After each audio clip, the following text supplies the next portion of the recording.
Hello everyone, my name is Fayssal El Kotob and I'm the head of the solutions department here at Jubaili Brothers UAE. I hope you are all doing well, keeping safe and healthy, and thank you for joining us today. In today's webinar we have a special guest speaker, Mr. Simon Gray, Key Account Manager from Perkins. So in today's presentation we'll be going through a general overview on engines. We won't go deep into technicalities related to the engine due to the time limit. So I'll try to be as concise and as informative as possible. So we'll be answering the question, what is an engine? We'll be talking about the four-stroke engine. We'll see some cylinder arrangements. We'll go through the engine subsystems, the cooling system, air intake system, starting system, lubrication system, fuel system, exhaust system, and the electrical system, the 7 subsystems that comprise an engine. By the way, as I go through the slides, if you have any question, on your right hand side in the chat box there's a question mark icon. Click on that and type in your question, and we'll try to address all your questions at the end of this webinar. We'll also describe the Jubaili Bros and the Perkins business relationship. From that point forward, I'll hand in the mic to Mr. Simon, where he will be discussing and showing us the different products provided by Perkins and their services. And he'll give more information on specific models or product lines. So what is an engine? In very basic terms, an engine is a machine that converts chemical energy into kinetic energy or mechanical energy, into motion. So fuel, or diesel in our case, is burnt inside this engine. As you all know, diesel has a certain energy content within it. So once this diesel is burnt, this energy is released and transformed into mechanical energy, which in turn drives an alternator and generates electrical power from a diesel generator set. So the capacity of an engine, or the power of an engine, is normally measured in horsepower or kilowatts, not in kVAs, never in kVAs. This is a wide misconception in the market. You hear a lot that I need a 100 kVA engine or a 50 kVA engine or whatnot. Engine power is not measured in kVA. Genset power is. So basically, engine power is either measured in horsepower or mechanical kilowatts. Once you see a kVA rating in an engine data sheet, it says, for example, typical output power in kVAs, 100 kVAs. For example, this means that if you use it with a certain alternator, it gives out 100 kVAs, and the efficiency of that alternator is normally provided in the engine datasheet. Usually, efficiency of alternators range between 90 to 95%. So when you see 100 kVA on the engine datasheet, the engine is actually producing more power than that. Okay, because you have a 5% loss or a 10% loss in some cases. So all the engines we use in our generators, our Perkins engines, are also 4-stroke combustion cycle engines. What do we mean by a 4-stroke engine? As the name depicts, a 4-stroke engine goes through 4 different strokes to complete one cycle. So first of all, you have an intake stroke, where the piston inside the cylinder moves to the dead bottom center, taking in air, okay, from the air intake. So the intake valve opens, draws in air, then as the piston moves up in the compression cycle, this air is compressed. So what happens when we compress air? As we all know from thermodynamics, pressure increases and thus heat or temperature increases. This temperature here could increase up to 600 degrees Celsius. So we try to build up a very high temperature in the compression stroke. Once the air inside the cylinder is compressed, fuel is injected through the fuel injectors into the cylinders, and due to the high temperature of the air, it rapidly ignites and pushes down this piston back downwards, creating a force that pushes the piston back downwards. This here is the phase where chemical energy is transformed into mechanical energy. So as the piston moves back up, all the exhaust gases and the debris are released from the exhaust valve, and the cycle continues again. So this is in very basic terms and very briefly the four-stroke cycle of an engine.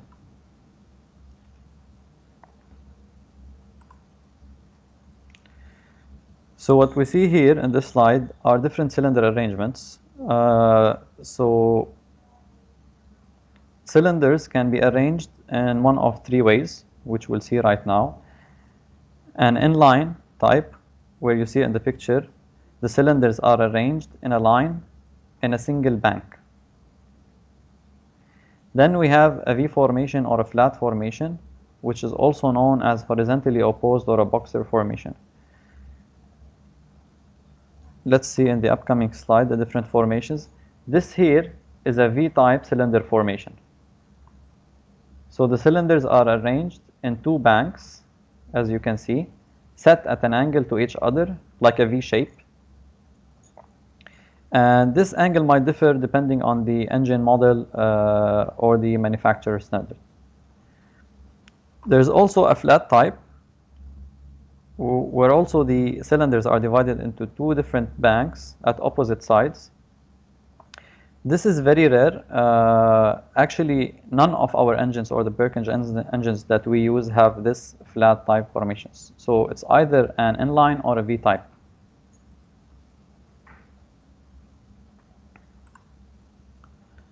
Now let's talk about the different engine subsystems that comprise an engine.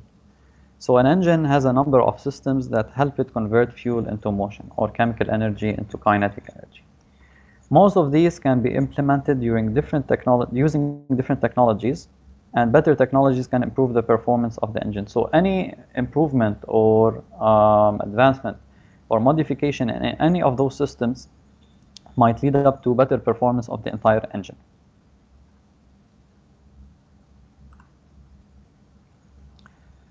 So to begin with, the cooling system. The cooling system consists of the radiator and water pump. So water or coolant circulates through passages around the cylinders where the engine is most hot, and then travels through the radiator to cool it off. And this water cycles as long as the engine is running. So the coolant temperature is regulated by the thermostat, which opens and closes to allow the coolant to pass to the radiator to be cooled.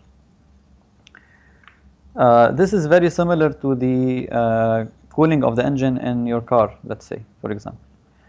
And this thermostat has the same operation as well. So, for example, when you start your car and begin driving, the cooling system doesn't operate as soon as you start to drive. You'll notice that the temperature gauge goes up slowly until it reaches a certain set point, and then the thermostat opens and the cooling starts to maintain the temperature at that point. Why is this so important? Because if it weren't for the cooling system, eventually the engine would heat up and shut down at some point. You know, for most machines, the biggest enemy is temperature. So the cooling system is a vital system, a very important system for the operation of any engine.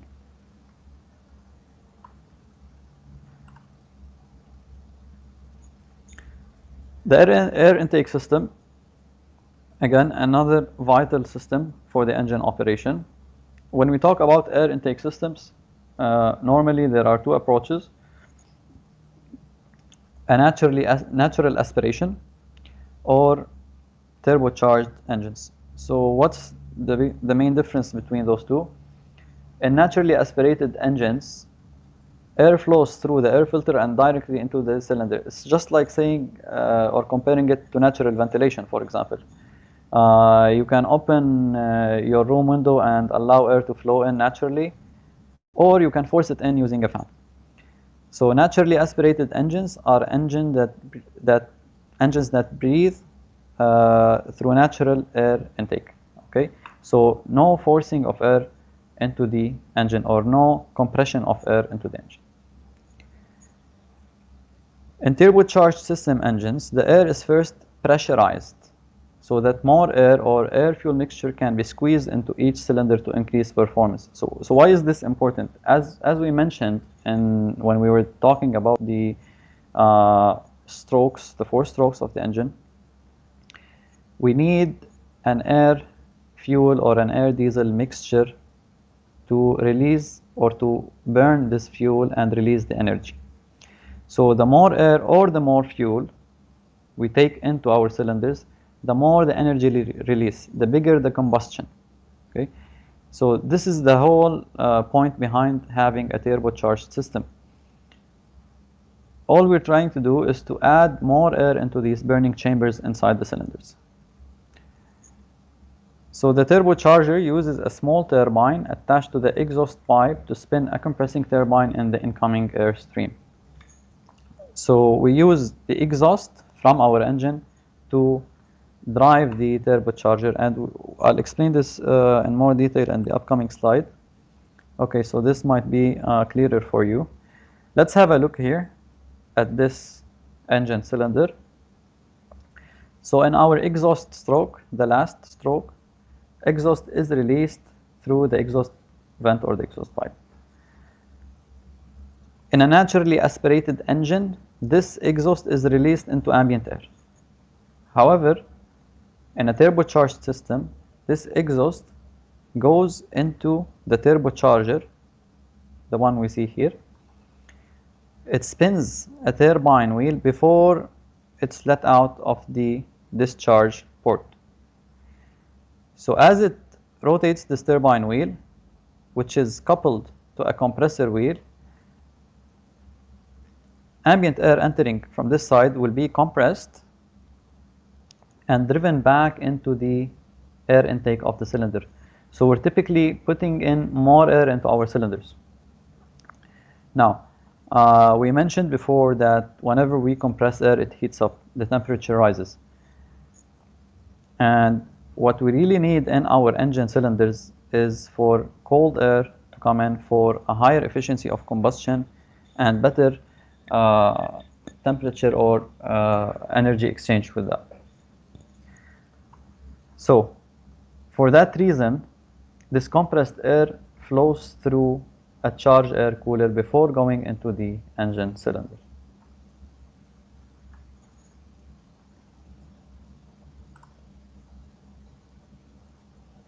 I hope this was clear related to the turbocharger. Now let's talk about the starting system. So gensets use, or engines mounted on gensets use, electric starting system. So we saw the 4 strokes, and it was very clear from the 4 strokes that the cycle is continuous, it's non-stopping. But how do we start this cycle? How do we start the first cycle? Normally we use what we call a starting motor. Okay, in older engines, sometimes this prime mover or the starter was manual. You hold a rope with a lever and pull it out to start the engine. In new or modern engines, we use electric motors to start the engine. So when the start signal is received from the generator control panel, the starter motor spins the engine so that the combustion process can start. Now, let's think about it for a moment. On a cold engine, the starter motor must overcome the following: the internal friction caused by the piston rings, the compression pressure of any cylinders that happen to be in the compression stroke, the energy needed to open and close valves with the camshaft, and all the components directly attached to the engine. like the water pump, the oil pump, the alternator, the radiator fan, everything that is mechanically coupled to the engine. So as you can see, there is a huge amount of force to be driven by the electric starting motor. So because so much energy is needed, hundreds of amps of electricity must flow into the starter motor.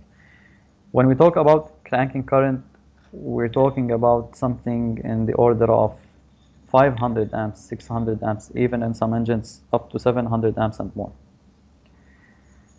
So you cannot use a normal switch to allow this kind of current to go through the starter motor. That's why, if you see in the picture here, this is our starter motor. On top of the starter motor, we have what we call a start solenoid, which is basically a switch with a very high current rating to allow for this huge amount of current to flow through. In principle, the operation of this start solenoid is similar to a relay or a contactor. It's basically the same, exactly the same, but in terms of current rating, this has a much higher current rating.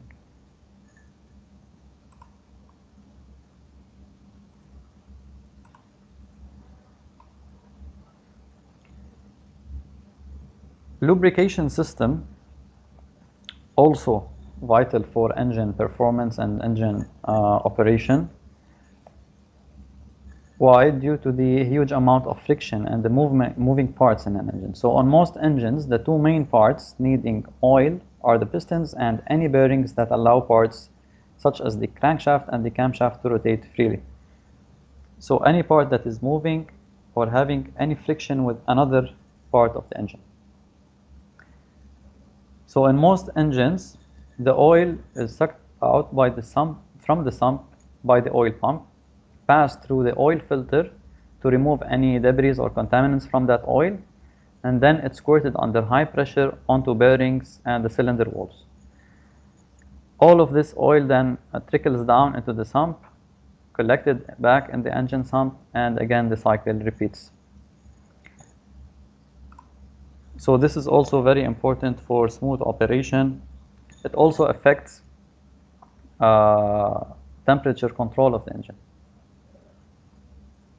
Because without any oil, the friction effect will be very high, which will cause a very dangerous temperature rise and eventual failure, of course.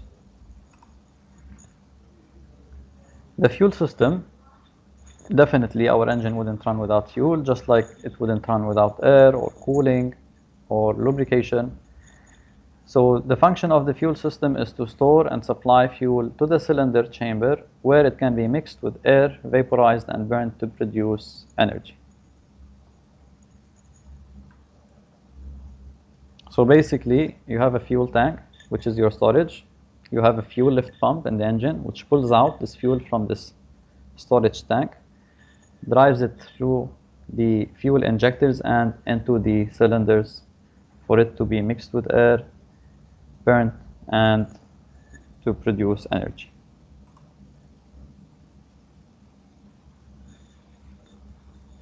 The exhaust system.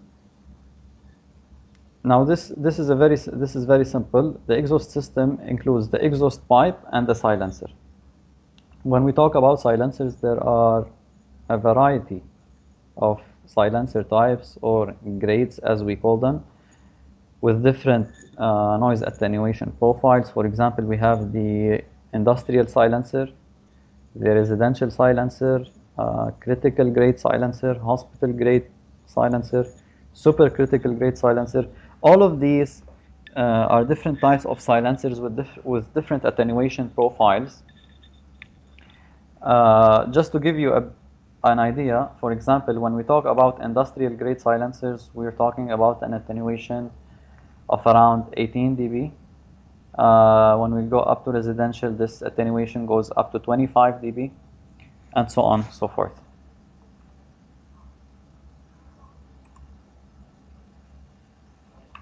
Last but not least, the electrical system is another very important system to start the engine. So the electrical system basically consists of a battery and a charging alternator. to charge this battery. So the charging alternator is connected to the engine by a belt and generates electricity to recharge the battery. Another term for this charging alternator, another common name, is the dynamo. So the battery makes 12 or 24 volts power available. This depends on the engine itself, okay, and the power rating or the DC power rating of this engine. Now, a very important note here, just to differentiate between the DC charging alternator and the static battery charger. In some cases, you might face a requirement where a static battery charger is needed. This is basically required in standby applications, and this static battery charger has nothing to do with the engine. It's connected to the main supply. The DC charging alternator is mechanically coupled to the engine, mechanically linked to the engine, and as it rotates, it outputs DC current to charge the battery.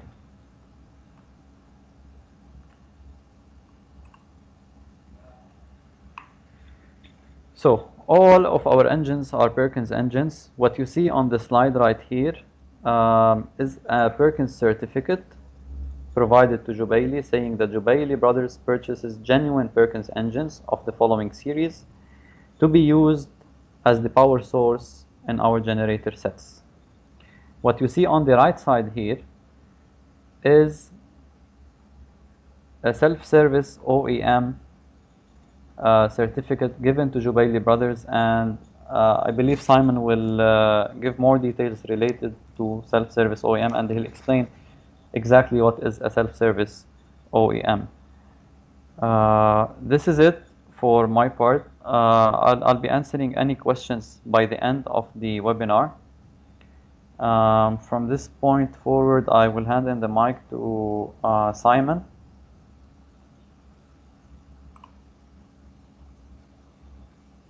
Is Simon there?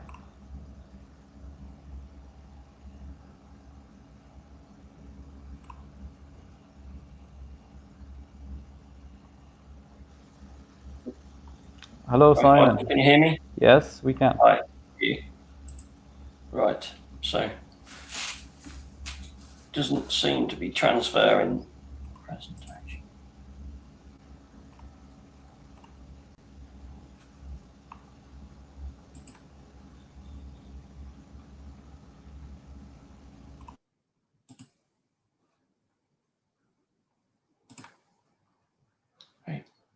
Right, there we go. Good afternoon, everybody. My name is Simon Gray. I'm the Global Account Manager at Perkins Engines, supporting the Jubaili Brothers Group worldwide. I'll quickly give you an overview of Perkins, probably mainly focusing on some of the key questions we get around the market around things like where do we manufacture some of our products, especially the newer ones, what we are bringing to market recently, and a little bit on the services and how we work with the Jubaili Brothers Group throughout their facilities around the world.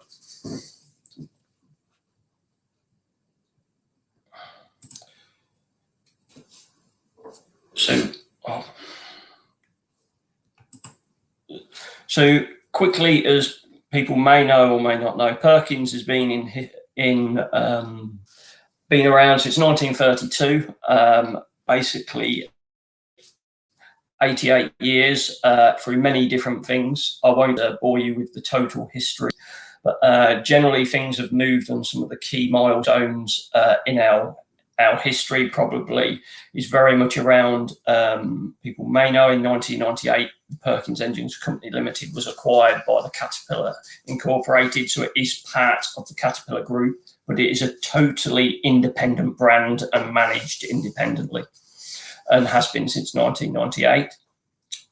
What you also see probably in the 2000s, very much there was a big expansion in regard to opening new facilities around the world where we build our engines, which I will get into a little bit later, and expansion of some of our product ranges, whether it was very much particular focused on the electric power generator market or other markets as well.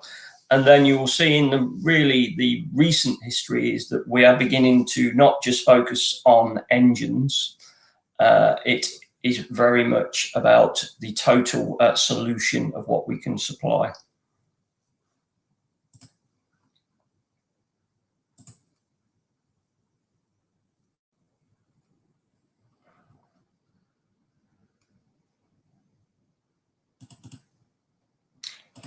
So Perkins, as a global snapshot, is very much has produced over 21 million engines in its history, and basically manufacture them, as I've talked about, in the UK, US, India, China, and Brazil.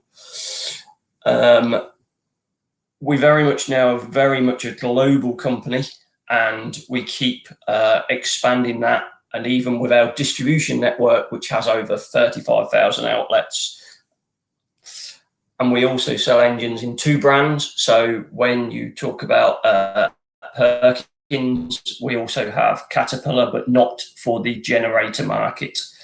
It is just Perkins that we sell there.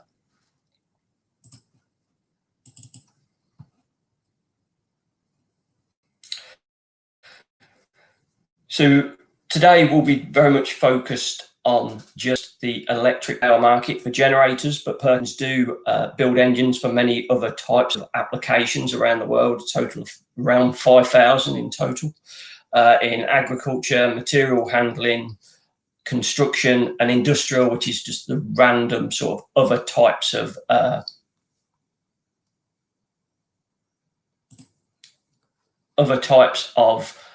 industrial sorts of engines, which we produce for snow groomers, as it shows there, and for things like pumps, etc. We also, you see, we support the rental industry there. We know rental is a key end user of our engines, in whether it's in a backhoe loader or a generator. So we do know that that is very much a critical thing that we need to do as we go forward and keep going.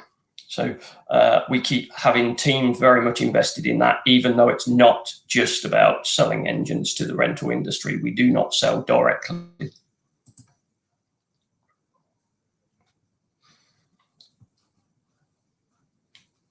So quickly now, I'll talk about some of our facilities that we have around the world and what we do in these facilities.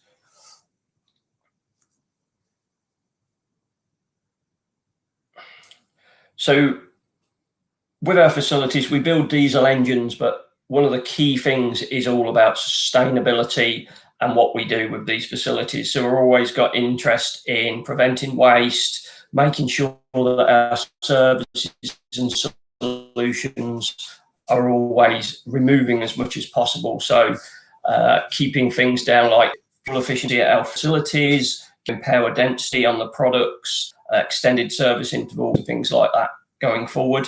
But we're also very much focused on keeping things down and lowering our emissions out of our facilities, etc., as well, and building on our local communities. One of the key things I wanted to take time with today is very much about our facilities we have around the world. So on the slide that you can see now, on the left-hand side is all of the manufacturing facilities that Perkins Engines Company Limited do actually have and build our products. So Perkins originated, as we said, from the UK at Peterborough, which is still one of our major bases where we build the engines, which I'll refer to in KVA to keep people clear, as I know people understand that, but as Fayssal says, we don't actually produce KVA, but just to keep it simple for you all. So anything from around 9 KVA all the way up to 250 KVA, Peterborough facility actually can build engines for those products in the UK. We also in the UK have our Stafford facility, which builds the 4000 series engine. This engine runs from around 750 kVA to 2500 kVA standby. They are very much 2 separate facilities. One is in the east, one is in the west. Then on the third option, as you can see here, where it says Seguin, San Antonio, and Schwartz, these are all in North America. However, the main facility there is called Seguin, the first one, which is the engine assembly facility. The other two support this. This is where we build engines from around 250 kVA up to 750 kVA, and mainly our 1500 series, 2000 series, and 1700 series engines only come from this facility. So the difference for that platform is that this is the only location you can have these engines supplied from for the actual consumption in the Middle East and Africa, which is very different to sort of all the other facilities that I'm talking about and engines that we have. So where Peterborough and Stafford are very much focused on the main supply base for what we call is Europe, Middle East and Africa. So this is your main source of supplies out of the UK. We do have facilities in other places around the world, as I've alluded to. So the Griffin facility is over here in North America, which produces our smaller 400 series engines from about 9 to 25 kVA. That's very much focused for the North American market only, and some into South America.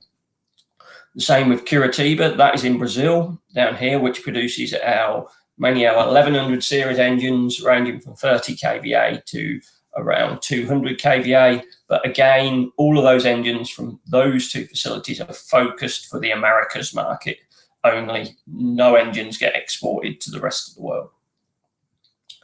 And coming on to some of the key facilities which you do see engines coming into the Middle East for, into generators, etc., around the world now. So Wuxi is Perkins China facility, which is about 2 hours outside of Shanghai. And this produces engines very similar size to which is built at Peterborough. So ranging from 5 kVA up to 200 kVA. So the 400 series and 1100 series engines are all also built out of this facility in China. Also, just jump into the bottom of the sheet, we have a place called Hosur, where we also, in India, where we do have availability of 30 to 60 kVA engines can also come from there, because those engines actually are not built in the China facility. We have another facility in India what builds those. It does mention here that we build our engines there, but they are very much for the local India market, and generally the better products are built still in the Seguin facility for your market needs. There is some things what have to be developed specifically for India there. So there are very specific specification what are only built out of Hosur. And the last facility is Aurangabad in India as well, which is also our supply base for our 4000 series engines, along with Stafford out of the UK, which is 750 to 2500. So generally these facilities here in Asia are predominantly the first source for anybody, any manufacturer of a generator or backhoe loader or any form to get their engines from is from these facilities. However, we do also allow people in the Middle East and Africa to purchase engines from these facilities if they require. But generally, one of the things I talked about earlier was sustainability. So what we don't want to be doing is trying to limit as much as possible is the amount of engines we just are shipping all over the world. So we build these facilities very much in line with keeping the engines close to where they're required, and also delivering, making sure that the processes and procedures, what all these engines are built with, are the same across all facilities. Yes, so there may be a difference between a 4000 series engine and a 400 series engine in regards to how we put it together, but generally the processes and procedures are very similar. So there is a lot of electronic control tooling to ensure that torques on, whether it's the bottom end on the pistons and etc., are actually to a set torque and things like that. They're all shared across all facilities, so we have world-class manufacturing built into our products. So you need to we need to build from that to make sure that you get a world-class quality product, what you would expect from Perkins, wherever it's manufactured. So the key question we get sometimes, what's the difference between, say, an engine an 1100 series engine built in Peterborough to Wuxi is mainly, the main difference is that it is built in a different continent, but with the same processes and mainly the same components. There may be a slight difference on a few little nuts, bolts and washers, but they're all to the same exact specification and drawing, because design control also is held by one area, wherever the engine is originated from. So design control for, say, 2000 series is owned in North America. Design control for the 400 series, 1100 series, etc., is in Peterborough or wherever. So we still have that overall keeping control of the quality and design of our product. You will see also on this slide is just a few other areas around some of our local sales offices, which are generally not in the Middle East and Africa. The places like Peterborough and Seguin in North America are generally our main supply office-based, where I'm based as well in Peterborough, to actually support these customers as well. So it's very much a global reach of our business. And the last locations here are our global supply chain warehouses for our aftermarket parts, which I'll talk a little bit more about in a few more slides' time.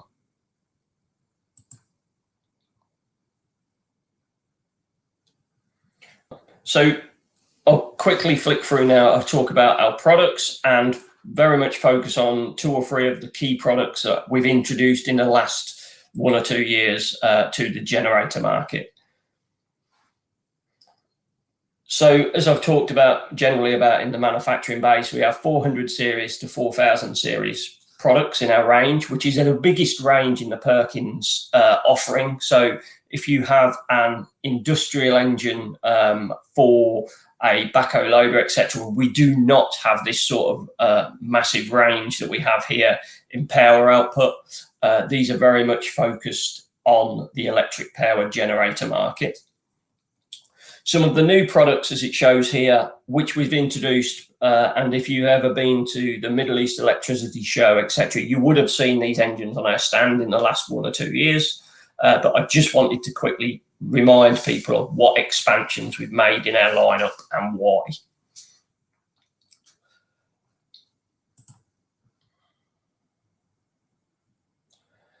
So you can see the 1200 series here sits very much just above our 1100 series range, and it ranges from 200 to 250 kVA, which is a new product, and then also the 1700 series, which is a really new product, which is only just coming sort of to market and beginning to creep out into some generators probably in the next year or so, which is very much focused on 300 to 350. And then I'll quickly talk about something that we've increased the power on our largest 2000 series engine up to 750 kVA as well. So you just get an understanding of what we've done there.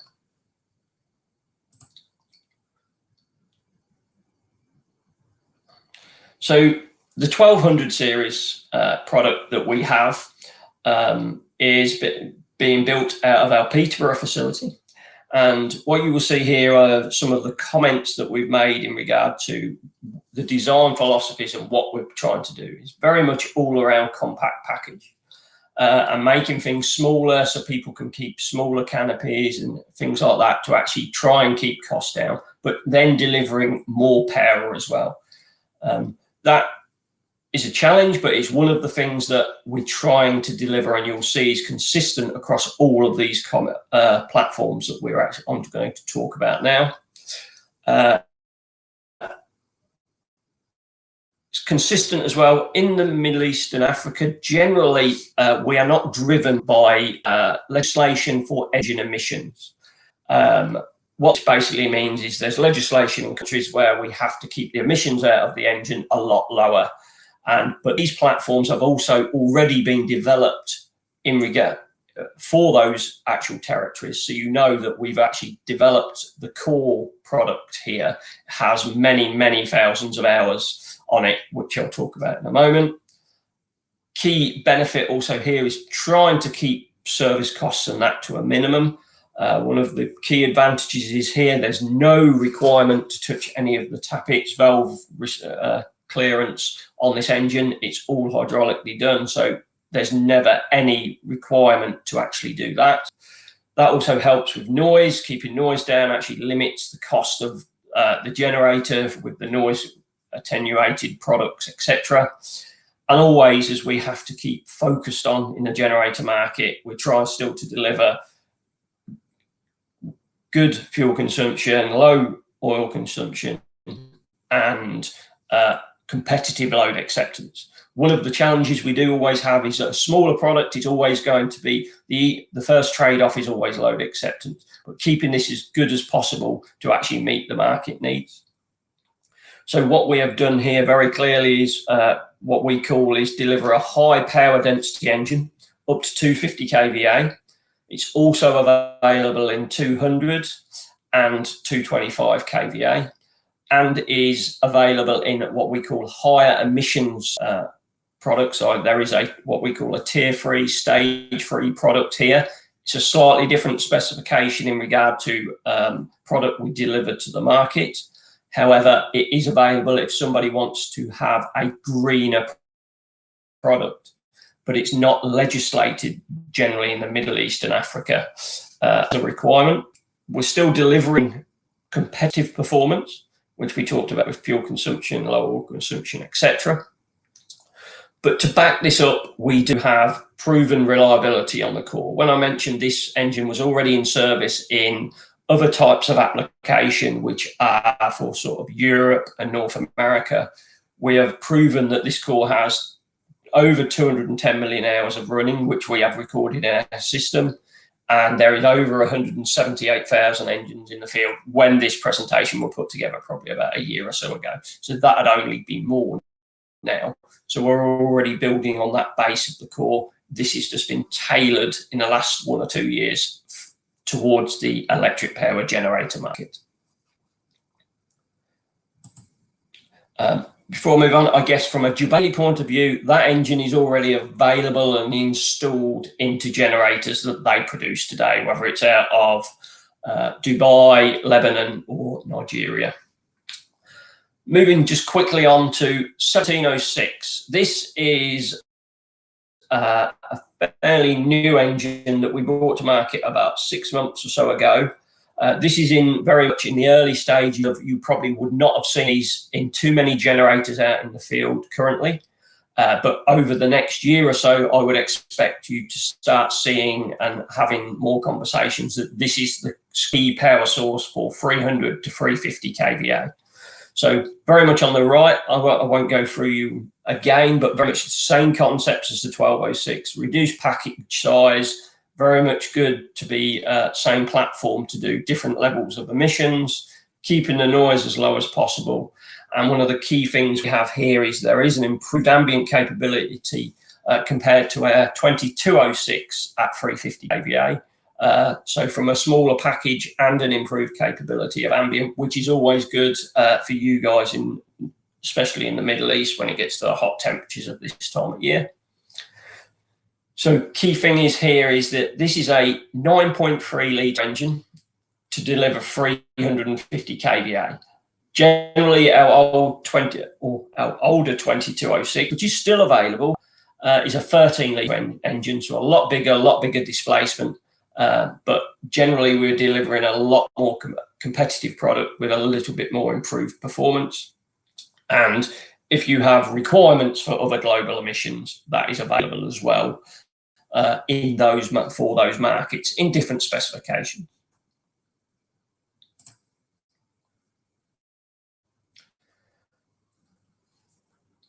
And last but not least, I'll now get to the increased power density product that we've introduced on the 2806. So this is building on the platform that has been around for some years in regard to the 2806 used to deliver up to 650 kVA. We now managed to push the power output here up to 750 kVA prime at 50 hertz. Very much so, again, compact package, same platform as we use for different levels of emissions, but still keeping very much competitive in ambient and fuel consumption. So this is a very much a supplementary product for the EP market to deliver you a 700 and 750 kVA power source, whereas the 750 kVA is currently also supported by our 4006-23 tag 2 at that node, which is a significantly bigger engine, a lot heavier, a lot bigger, a lot more iron. And this is a very much compact, lightweight product to deliver power at that node as well. But they are supplementary, so they support them each other in different ways. So you get a choice of which product into the application you require. I wouldn't say the 2806 is going to fit for every person's needs, but it actually gives, if you can tailor in a smaller product, it is a good addition to our light to support the 4006 engines.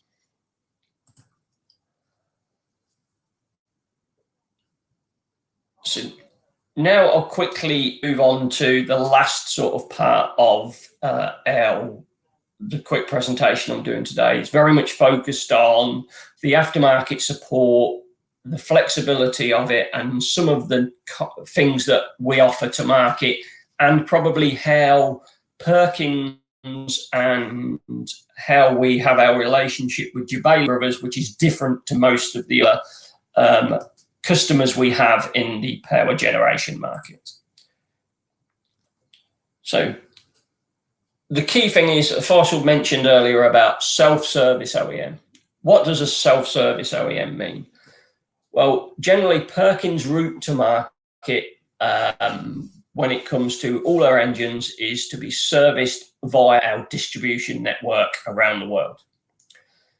With Jubaili Brothers, after our long relationship going forward, we understood that Jubaili Brothers have a very competent aftermarket support network and are very technically capable when it comes to lots of areas of training, parts, product support, capability. So after a long and lots of hard discussion, we have agreed that Jubaili Brothers are a self-service OEM, which basically means all of their generators, once they go into the field and they're in use or they're sold to customers, you call on Jubaili Brothers to support those generators, whether it's for branded parts, technical support, warranty, training, tooling. They are the people who you actually talk to for those engines in those generators. There is no need to speak to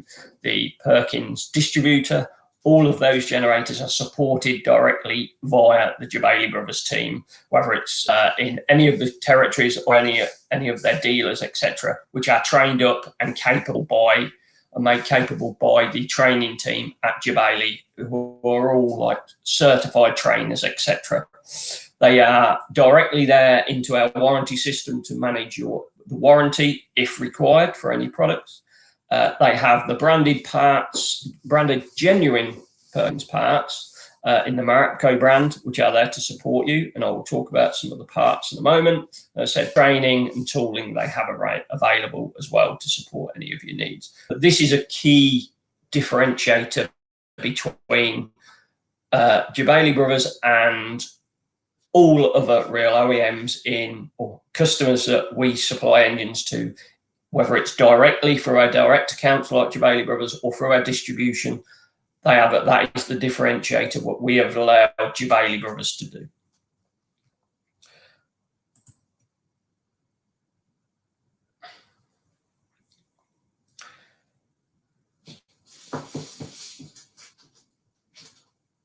So talking about parts, service promise. So generally, and this is very much talking about Perkins and its relationship also with Jubaili Brothers and how they support the network. So when it comes to parts, knowledge, excellence, design into every part, we give the best engine performance. So we know that there is many things which are non-genuine out in the market. However, what we spend our time and our money on is very much delivering things like genuine Perkins filters, etc., are very much there designed to protect and give the long life on the engines when they're installed into generators, etc. Yeah, they're specifically designed to make sure that you get the longest life out of it. We know there is cheaper options, however, they are not generally designed to support our engines, and inside the filter could cause more problems. So the best option with that is the genuine parts, which I mentioned earlier, you can get through the Jubaili brothers team. Highly chained Perkins network, it says here, but from a Jubaili point of view, that is the Jubaili brothers service network. It is at the same level as the Perkins service network, probably sometimes better in some areas, which can deliver you the engine maintenance and servicing of all your needs. Quality, I just talked about the quality of the product, even in the genuine parts that we offer to market, and the solutions of how we support your engines as well, which will basically give you a lifetime of value. So the reason we say that is that we want your engines in your generators to last as long as possible. So with the genuine parts, the service capabilities of Jubaili brothers, we feel we have a good fit to actually give you great value, not just at the initial purchase price of the generator, but also for the lifetime of that product, which makes this a first choice for parts and service wherever you are around the world.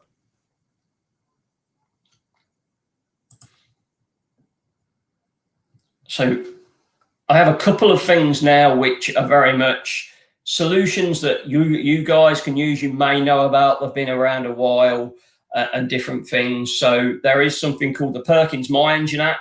So if you have a generator with a Perkins engine and you want to find a little bit more about it, you can download the Perkins My Engine app from any platform, and you can get operation manuals and things and different things like that in there, and you can register to be the keeper, etc., of that product. So you can still, that helps you out. There is things like SmartCap, which helps you get a little bit of connectivity with the engine at a cheap price. But generally what I would say is visit the Perkins website, go and talk, understand about that before in detail. I'm not an expert, but just giving you a solution, what we have out there. But these are sort of things what we're beginning to deliver to market, changing what we're doing. It's just not just about the engine now. Things are evolving and moving forward in regard to solutions and aftermarket support, whether that's service agreements through Jubaili brothers or other different things to actually move forward. And also parts kit availability and things like that to discuss mainly through the Jubaili brothers team on any requirements you need. And I think just to summarize, I have just to lastly finish off just on time. Generally, Perkins, we're there to provide world-class industrial solutions, not just engines now. Tailoring our products. Generally in the electric power generator market, we don't need to tailor the products to specifically, but generally when we're designing and developing them, we're trying to tailor them as best as possible for the generator market.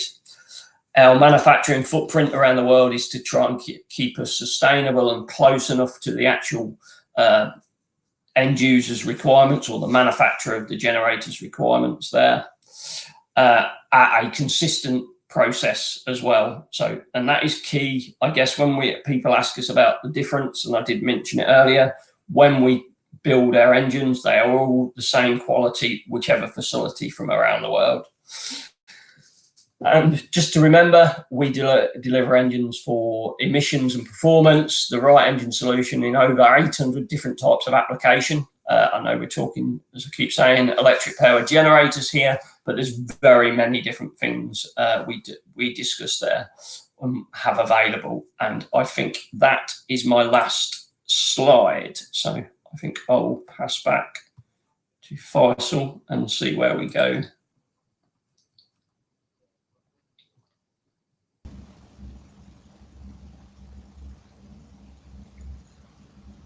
Hello, Simon, can you hear me? Yes, I can hear you, Fayssal. Thank you so much. It was a very comprehensive and very informative presentation. Gentlemen, as I told you in the beginning, QA mode has been enabled. If you press the question mark button on your right hand side and type in your questions, we're ready to answer any questions now. I've seen some of you already started posting questions, so let's start answering those.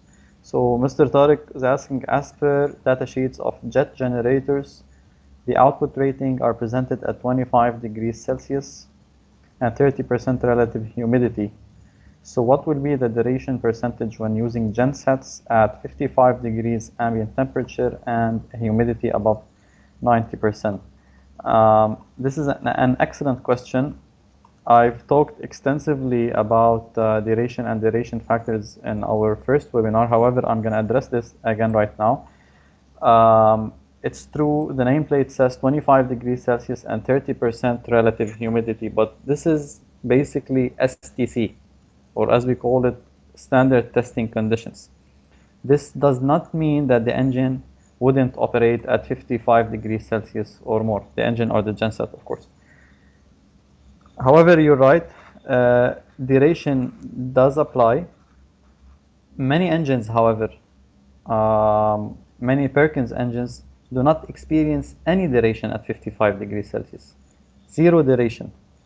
However, since we're talking about the entire genset, in such cases, when we go up to 55 degrees Celsius design temperatures, most probably we'll have to upgrade the alternator, because alternators do start experiencing duration to their output at 50 degrees Celsius. So I cannot give you a specific answer on how much duration will be applied, because it varies from one genset to another. So it depends on the capacity. If you're concerned with a certain capacity, please do text me in private or try to reach me out. I'll share my email, by the way, with you guys. So I can give you the exact duration calculation and the detailed duration calculation for that specific genset.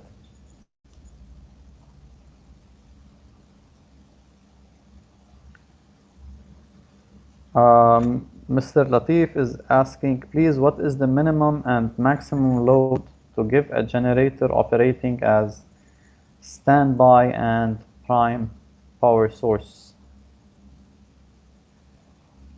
I don't know if I understood correctly, but when we talk about minimums and maximums, it varies whether your application is a standby application or a prime application. In any case, you wouldn't want to run your genset at a load lower than 30% of the prime rating, because then if you do that for extended periods of time, you'll be having what we call light loading or cold stacking, which will eventually damage your engine. This is not desirable at all. When it comes to maximums, you can run your genset at 100% of the prime rated load or the prime rating if it's a prime application. If your application is a standby application, you can also run your genset at 100% of the published standby rating. However, over a period of 24 hours, your average should not exceed 80% of those ratings, whether it's prime or standby. I hope I answered the question. If not, please let me know. Mr. Latif again, can we consider a generator operating for about 5 days non-stop as a standby or a prime power source generator? Both. I'm gonna ask you a question. Do you have a mains supply? Are you using this genset only when the mains electricity fails? Or are you relying solely on this genset? If so, then it's a prime application. Okay? You can run the genset continuously for 5 days or even more in a standby situation where there's a mains failure, but you wouldn't want to exceed 500 hours per year. That's the most important point when it comes to standby applications.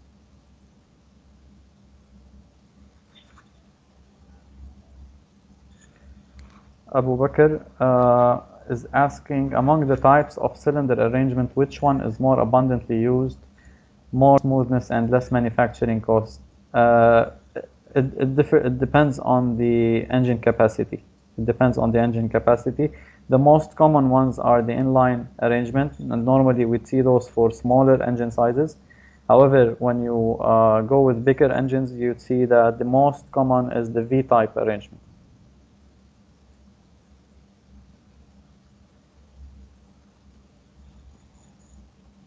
Which type of batteries mostly used to be charged by the charging alternator?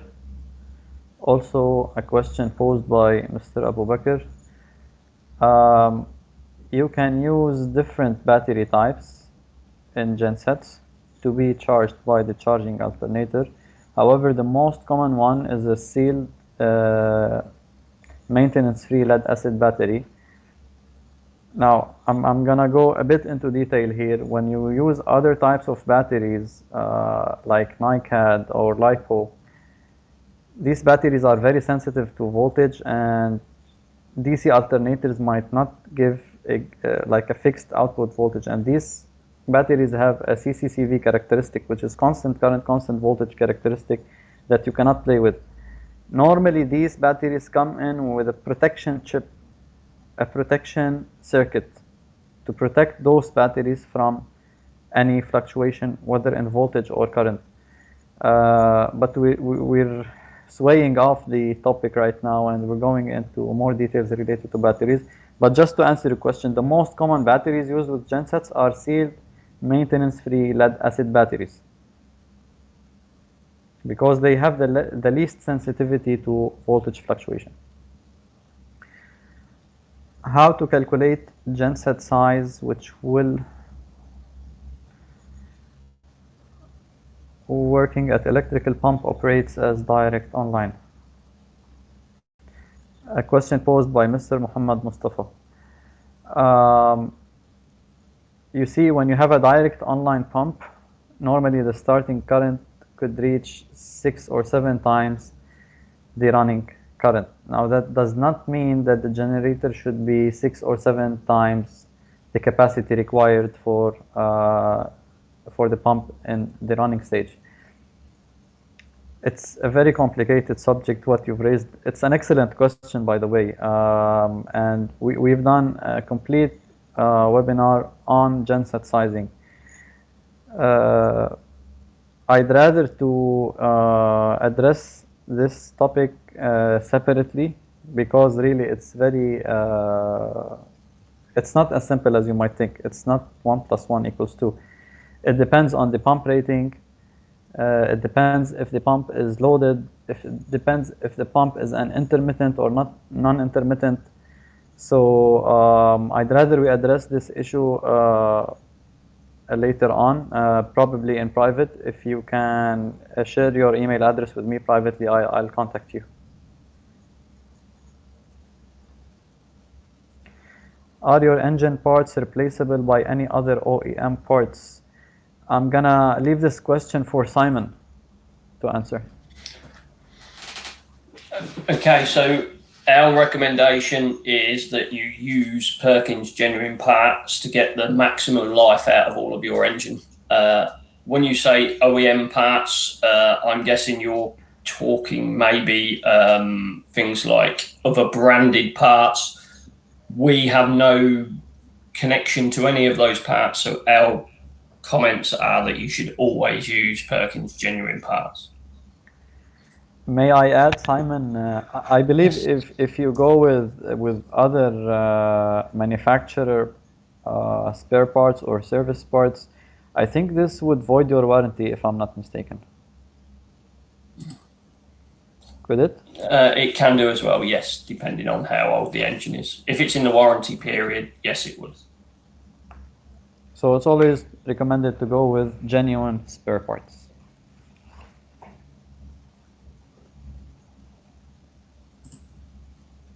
Hi Faisal, the 400 and the 1100 series engines manufactured in Wuxi are supplied by Jubaili presently. I can answer that one, Fayssal. Yes, Simon, please. So Jubaili Brothers Group generally take all of their engines from the UK for this size of product, 400 series and 1100 series.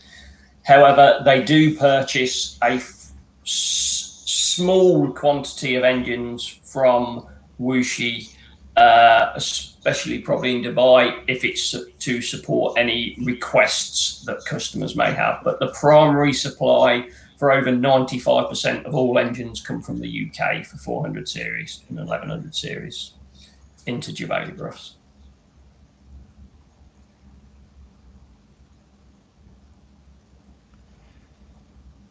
Okay, a question from Mr. Prakash. Could you please explain the term prime rating, throwing light on the 10% overload in every 12 hours? Okay, I'm gonna try and make this as short and clear as possible. Okay, so when you open an engine datasheet or a genset datasheet, you'll see two ratings, a prime rating and the standby rating. Typically, you'd see that the standby rating is 10% more than the prime rating. For example, if it's a 100 kVA genset, you'll see that the prime rating is 100 kVA and the standby rating is 110 kVA. What does this 100 kVA mean? It means that you can use your genset continuously.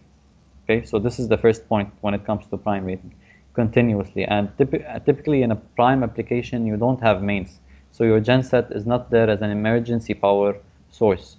It's your main power source.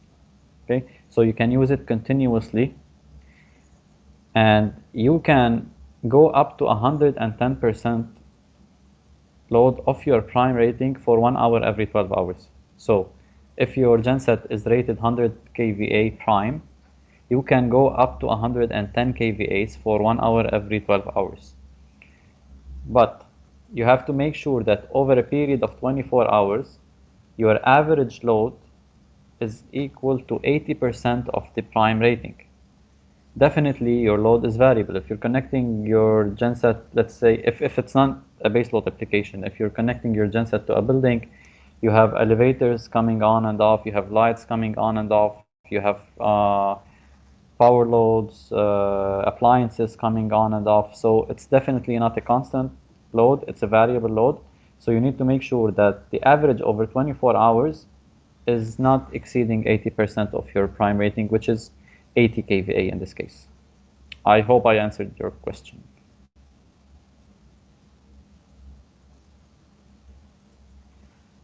Mr. Asad is asking, we have some problems in 80 kVA in Iraq with 50 degrees Celsius and 90% humidity. Mr. Asad, I'm gonna link you to our after sales support.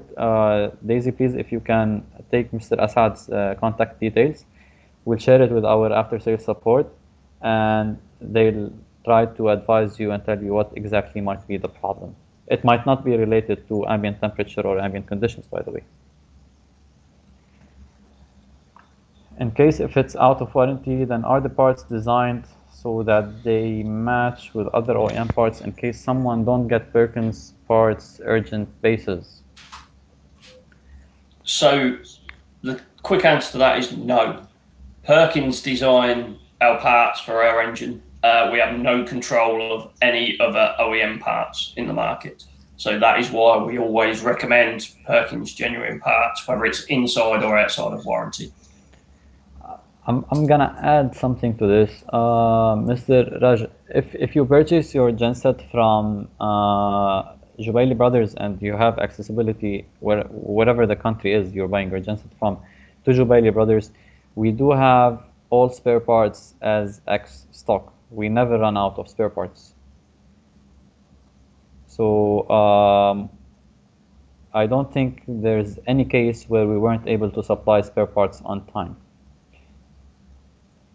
even through our dealerships, not only the Jubaili Brothers branches.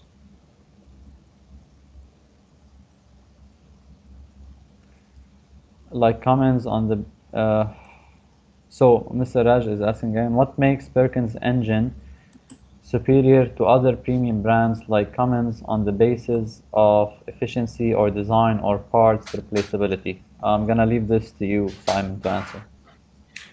So I guess we don't say that we have superior, because that's a very how you determine superior compared to our competition.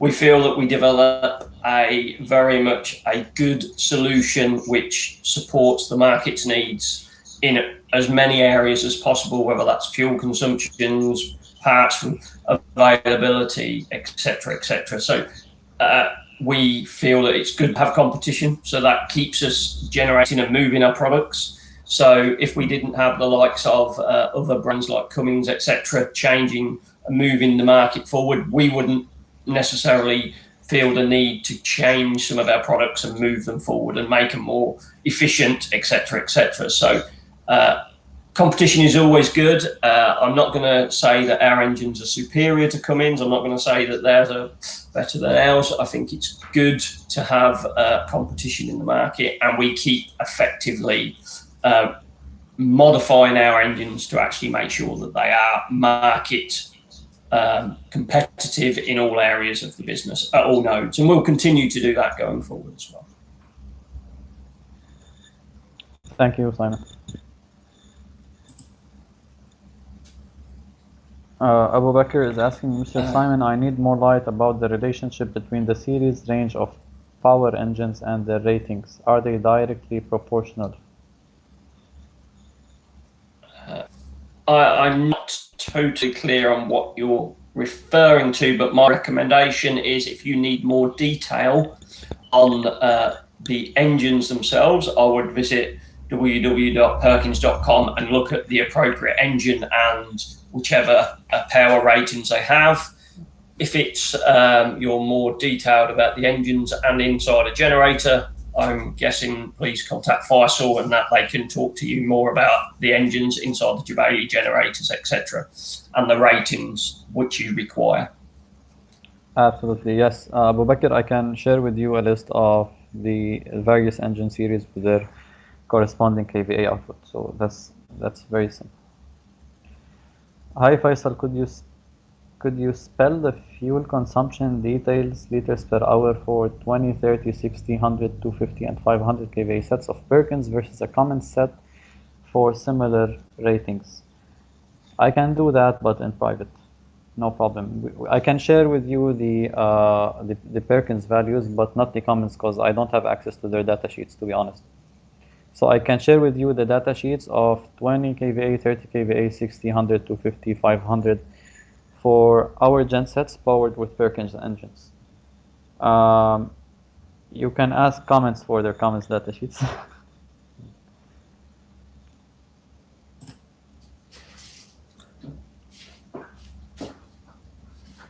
Could you explain the advantage of using hydraulic tappets in your new engines? Can you do that, Simon?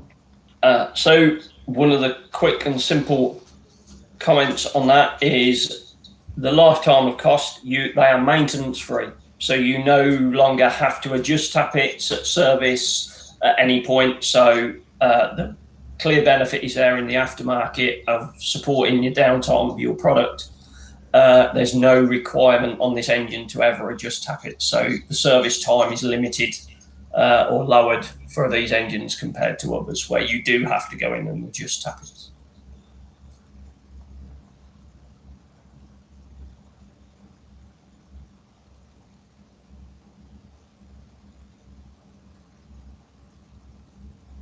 I don't think I get this one. Approximate Perkins sets would suffice. Yes, thank you. I think that was a comment, Daisy, not a question.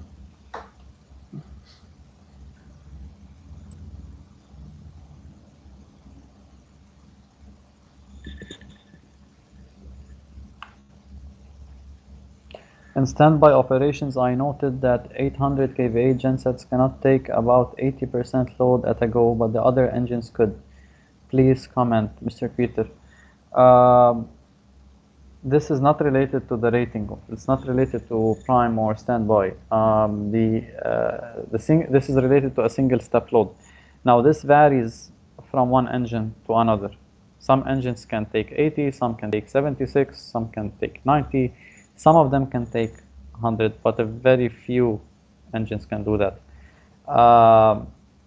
So I'd advise you to look at the data sheet of the engine, and it will tell you what's the maximum single step load that can be applied initially, okay, within the certain governing class mentioned in that data sheet.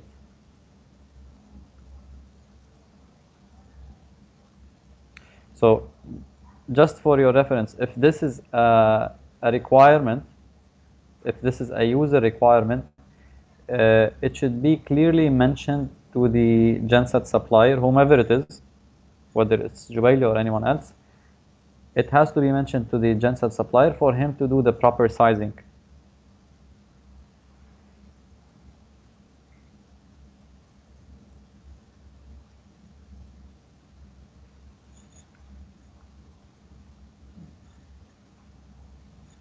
Okay, Daisy, do we have any other questions?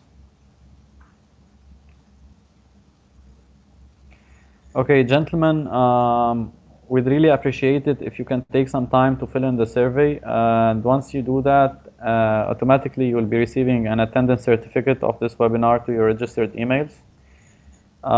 Thank you so much for your time. Thank you so much for attending. And we're looking forward to see you in our next webinar.